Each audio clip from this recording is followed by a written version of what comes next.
अगर आपको कहानी अच्छी लगी तो चैनल को सब्सक्राइब करें। इस कहानी की लेखक आरू है, उनका यूजर नेम आरू दरक्वेबेक्स खानजादी है। तो चलो शुरू करते हैं।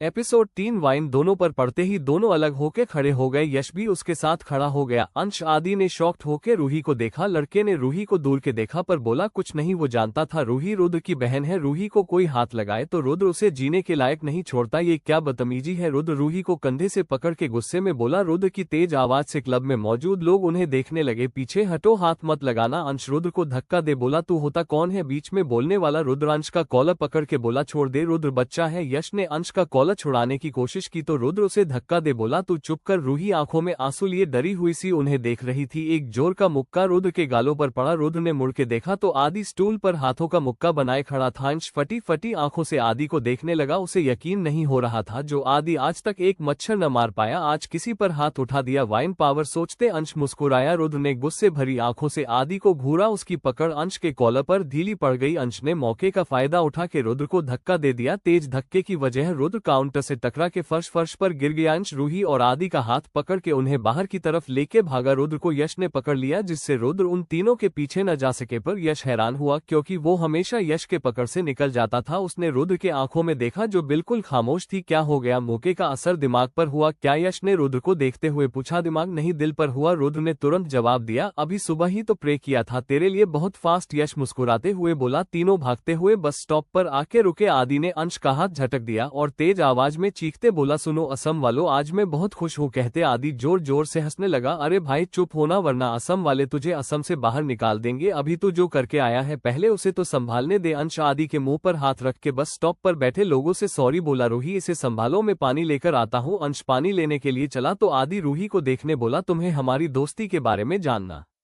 था तो सुनो। आदि जो हंस रहा था रुआन सा होकर बोला वंश भाई हमेशा अपने पापा के साथ आश्रम आते थे जिससे मेरी और वंश भाई की अच्छी दोस्ती हो गई। वो मुझसे बहुत प्यार करते थे। उन्होंने मुझे अपने छोटे भाई के बारे में बताया। वंश का छोटा भाई अंश उसकी ट्विन सिस्टर की डेथ के बाद बिल्कुल टूट सा गया था। हंसता भी नहीं था, किसी से भी बिल्कुल बोलता नहीं था, हमेशा शांत, जिससे वो डिप्रेशन का शिकार होने लगा था। तब वंश भाई ने मुझे उससे मिलाया, बहुत मुश्किल से वो मेरा दोस्त बना। फिर धीरे धीरे हम दोनों एक दूसरे के बहुत अच्छे दोस्त बन गए। पर वंश भाई हमसे दूर चले गए। आदि उदास आंखों से रूही को देखते सब कुछ बोल गया। क्या मतलब कहा गए वंश भाई? रूही ने पूछा। आदि ने रूही को देखा और बोला मेरी वजह से वंश भाई की डेथ हो गई। आदि की आंखें नम हो गई। तुम्हारे वजह से कैसे? रूही ने आदि को देखते हुए पूछा। पर आदि कोई जवाब देता उससे पहले अंश आ गया। क्या कर रहे हो तुम दोनों? बस निकल गई, अब अगली बस 1 घंटे बाद की है। तो क्या हुआ? पैदल चलते। आदि नशे में झूमते हुए बोला तुझे चढ़ गई है भाई, शांत हो जा। अंश आदि को संभालते बोला तुम दोनों को ही चढ़ गई है, वरना अंश तुम पानी की जगह ड्रिंक न लेके आते। चलो दोनों उधर बैठ के अगली बस का इंतजार करते हैं। रूही बोली। अंश ने अपने हाथों में देखा और हंसने लगा। तीनों बेंच पर जाकर बैठ गए। आधे घंटे ही बीते थे कि 2 ब्लैक कार बस स्टॉप के सामने आके रुकी। दोनों कार के बैक डोर खोल के यश और रुद्र निकले। उन तीनों को देखा, बीच में आदि था, उसके कंधे पर दोनों साइड अंश और रूही। तीनों सोते हुए बहुत मासूम लग रहे थे। क्या करना है इनका? यश ने रुद्र से पूछा। रुद्र मुस्कुरा के बोला ले चलो घर, और क्या कर सकते हैं इनका? यश रुद्र को स्माइल करते देख बोला स्माइल तो देखो, अपनी घूरना बंद करो वरना बेचारे को नजर लग जाएगी। बकवास बंद करो और उठाओ इन्हें कार में डालो। रुद्र रूही को गोद में उठा के बोला। यश ने अंश को अपनी कार में बैठाया और बोला आदि को तू लेकर जा, पर परेशान न करना, बकवास बंद कर, उसका ख्याल रखना, ओबरॉय खानदान का